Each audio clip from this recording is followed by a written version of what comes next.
बिस्मिल्लाहिर्रहमानिर्रहीम। अस्सलाम वालेकुम जी व्यूअर्स, मैं हूं आपका दोस्त मोहम्मद अब्दुल्ला। आप देख रहे हैं अपना पंजाब यूट्यूब प्रॉपर्टी चैनल। दोस्तों, आज आपके लिए 4 एकड़ ज़रई ज़रख़ेज़ ज़मीन लेके हाज़िर हूं। उम्मीद है आपको पसंद आएगी।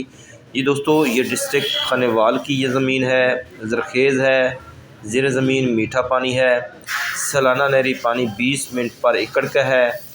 मलकियत कंप्यूटराइज रिकॉर्ड सिर्फ़ एक ही फ़र्द के नाम है। खानेवाल से ये तकरीबन 25 किलोमीटर सफ़र बनेगा। चक से तकरीबन 2 मुरब्बे के फ़ासले पे है। बहुत ही प्यारी लोकेशन, मीठा पानी, हर फसल के लिए ज़मीन बहुत अच्छी है। इस वक्त रकबे के अंदर गंदम काश्त है। गंदम के अलावा भी आप इसमें मकई भी काश्त कर सकते हैं, कमाद कर सकते हैं, आलू कर सकते हैं। हर फसल के लिए ज़मीन बेहतरीन है और बहुत ही मुनासिब रेट है। ये सरकारी खाल है नहरी। इस खाल से तकरीबन एक साइड पे बिल्कुल चौरस प्लाट है।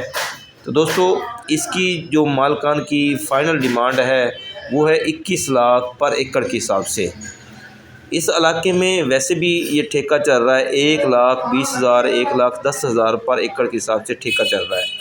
दोस्तों, इसके अलावा भी आप ज़रूरी और कमर्शियल रकबा जात की सेल परचेज़ के लिए आप हमसे रब्ता कर सकते हैं। हमारा रब्ता नंबर है 0308 8644 404। दोस्तों, मैं उम्मीद करता हूँ कि आज की ये एक ज़रख़ेज़ ज़मीन आपको पसंद आएगी। तो अल्लाह हम सबको अपनी हिफ्ज़-ओ-मान में रखे। मुझे दीजिए इजाज़त। अल्लाह निगहबान।